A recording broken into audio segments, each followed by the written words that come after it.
So earlier, about 40 or 50 years ago, most people didn't survive to adulthood.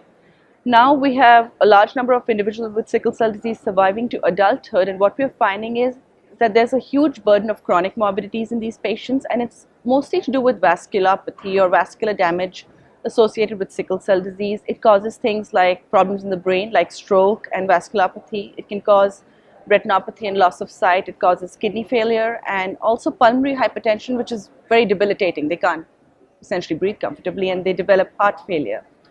What's happened so far is that most of these organ complications have been studied separately. For example, we studied pulmonary hypertension, and they found that a tricuspid regurgitant jet velocity greater than 2.5 was associated with mortality.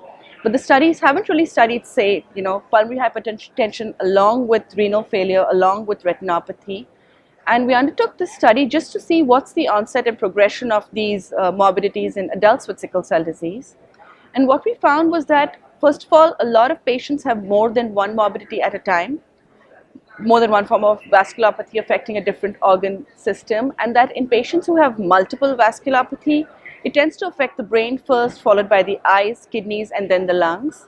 However, the underlying message of the poster here is that we need to start studying them at the same time in the same individual to try to understand underlying mechanisms and hopefully develop therapies that can improve function in all organs that are affected and not just one at a time.